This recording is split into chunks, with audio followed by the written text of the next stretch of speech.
Hello मेरे प्यारे विद्यार्थियों, एक स्टडी पॉइंट में आपका स्वागत है। एक स्टडी पॉइंट में रटाया नहीं समझाया जाता है, क्योंकि एक स्टडी पॉइंट समझाने पर बल देता है, रटाने पर नहीं। तो आइए चैप्टर नंबर 8 जिसका नाम है त्रिकोणमिति, उसका हम लोग अध्ययन करते हैं। त्रिकोणमिति को इंग्लिश में कहा जाता है ट्रिगोनोमेट्री। ट्रिगोनोमेट्री, जिसको हिंदी में त्रिकोणमिति हम लोग कहते हैं। तो त्रिकोणमिति शब्द की उत्पत्ति ग्रीक भाषा के 3 शब्दों से मिलकर हुई है। ट्री, जिसको हम लोग हिंदी में त्रि बोलते हैं, इसका अर्थ होता है 3। इसका अर्थ क्या होता है मेरे प्यारे बच्चों? 3। दूसरा शब्द है गोनिया। दूसरा शब्द क्या है? गोनिया। इसका अर्थ क्या होता है? कोण, और कोण को हम लोग इंग्लिश में बोलते हैं एंगल।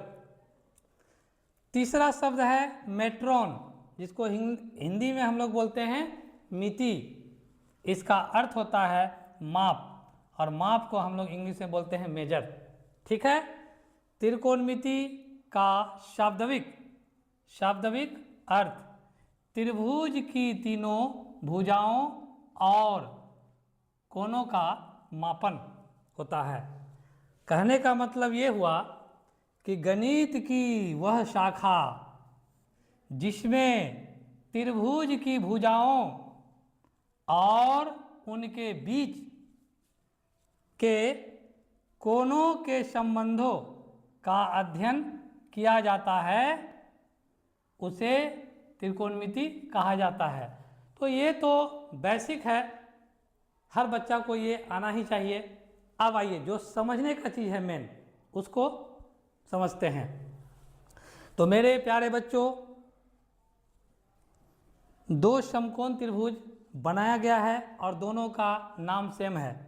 इसका भी नाम ABC है और इसका भी नाम ABC है। जिस त्रिभुज का एक कोण 90 डिग्री होता है उसको समकोण त्रिभुज कहते हैं। अब आइए इस फिगर को समझते हैं, क्योंकि त्रिकोणमिति का पूरा जो कॉन्सेप्ट होता है इसी फिगर में छुपा हुआ है।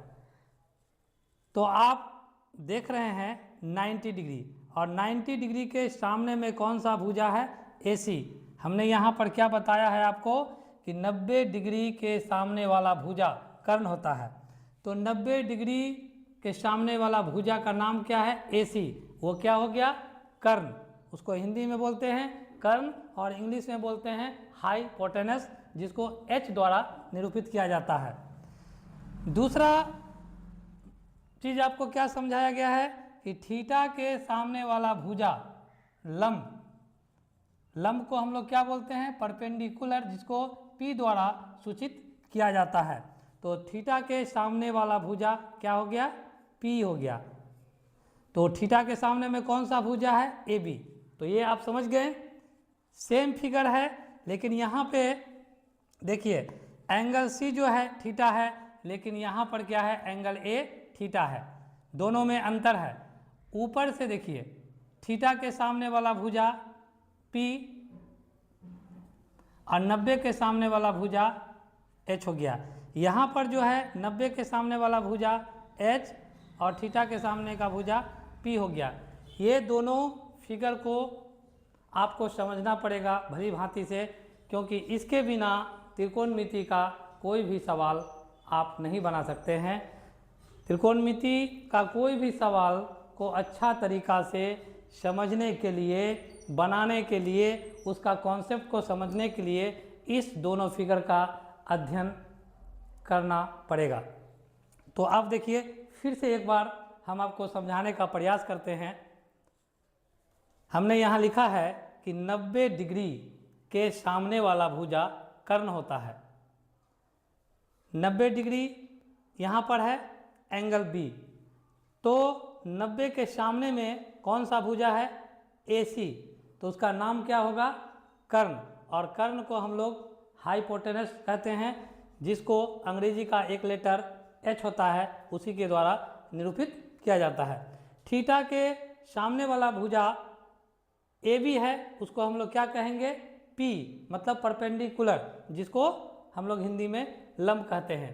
अब इस फिगर में देखिए, दोनों फिगर सेम है, लेकिन यहाँ पर सी को थीटा माना गया है और यहाँ पर ए को थीटा माना गया है। तो 90 के सामने वाला भुजा ए सी जो हो गया वो कर्ण हो गया, थीटा के सामने में जो भुजा है बी सी वो पी हो गया। कहने का मेरा मतलब ये हुआ कि अगर सी को थीटा मानेंगे तो ए बी लंब होगा, ए को थीटा मानेंगे तो बी सी लंब होगा। यही बात हम आपको समझाने का प्रयास कर रहे हैं। यदि आप मेरी बातों को भली भांति से समझ गए हैं तो मेरे चैनल को सब्सक्राइब करना न भूलें और लाइक करना न भूलें।